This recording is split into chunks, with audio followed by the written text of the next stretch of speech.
drugs বেপাৰীৰ ঘৰ ভাঙি লণ্ডভণ্ড স্থানীয় লোকৰ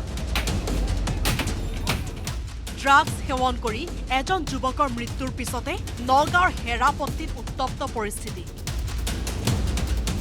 ড্ৰাগছ পেডলাৰৰ ঘৰ ভাঙি লণ্ডভণ্ড কৰিলে উত্তেজিত ৰাইজে 12টাকৈ ড্ৰাগছ বেপাৰীৰ ঘৰ ভঙাৰ লগতে উত্তেজিত ৰাইজে জ্বলাই দিলে বাইক মানে টোটাল 9টা ঘর ভাঙিছো পুলিশ আহা নাই গোটেই রাইজ মানে মানুহ মানে ইমান মানুহ 2-3,000 মানুহ ওলাই গল মতা মাইকি মানে ওলাই আহিছে বাইকও আমাৰ এই ৰাইজে জ্বলাই দিলে সেই বাইক লৈ পেলাই গাঁৱে গাঁৱে গৈ পেলাই ডেলিভাৰী দিয়ে সেইটো কাৰণে বাইকটো জ্বলাই দিছে নগাঁৱৰ হেৰাপট্টিত অবাধ হাৰত বৃদ্ধি পাইছে ড্ৰাগছ সৰবৰাহ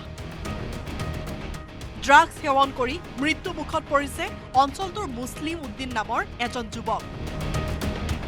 ঘটনাক কেন্দ্ৰ কৰি উত্তেজিত ৰাইজে অধিক উত্তপ্ত কৰি তোলে পৰিস্থিতি পূৰ্বেও ড্ৰাগছৰ কবলত পৰি কেইবাজনো যুৱকৰ মৃত্যু হোৱাৰ লগতে বহু পৰিয়ালৰ ঘৰ ধ্বংস হৈছে ড্ৰাগছ নিয়ন্ত্ৰণত নগাঁও আৰক্ষী সম্পূৰ্ণৰূপে ব্যৰ্থ হোৱাৰ অভিযোগ তুলিছে স্থানীয় ৰাইজে দীৰ্ঘদিন ধৰি অঞ্চলটোত ড্ৰাগছৰ বেহা চলি থকাৰ পাছতো আৰক্ষীয়ে কোনো ব্যৱস্থা নোলোৱাত ক্ষোভিত ৰাইজে নিজেই আইন হাতত তুলি ল'বলৈ বাধ্য হয় মুৰ্ছিদ আলী জহিৰুল ইছলাম মতিবুৰ ৰহমান কামাল নুৰজামালৰ লগতে কেইবাটাও ড্ৰাগছ বেপাৰীৰ ঘৰ ভাঙি লণ্ডভণ্ড কৰে ৰাইজে ইপিনে মুৰ্ছিদ আলীয়ে ঘৰত গৈও ড্ৰাগছ যোগান ধৰাৰ অভিযোগ তুলিছে মৃত যুৱকৰ আত্মীয় তাক কেইদিনমান মানে আমি সকলোৱে কৈছো যে তুমি ড্ৰাগছটো মানে বিক্ৰী নকৰিবা তেওঁ মানে সি মানে মোৰ খোৰাক যে ঘৰৰ পৰা আহিব নিদিও সি ঘৰত গৈ ড্ৰাগছ দি থৈ আহে মোৰ খোৰাক কি নাম মুৰ্ছিদ আলী ঘৰত গৈ দি থৈ আহে ইপিনে নগাঁৱত ড্ৰাগছ বিৰোধী অভিযান অব্যাহত থকা বুলি ক'লে আৰক্ষীয়ে ড্ৰাগছৰ বিৰুদ্ধে জনসাধাৰণক সজাগ হ'বলৈ আহ্বান জনালে আৰক্ষীয়ে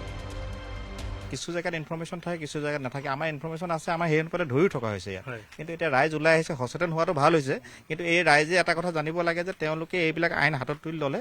তাৰ কনসিকুৱেন্সটো ভোগ কৰিব লাগিব গতিকে পুলিচক সহযোগ কৰিব লাগে আৰু পুলিচক সহযোগ কৰি এই ড্ৰাগছ নিৰ্মূলত সহযোগ হ'ব জড়িত হ'ব লাগে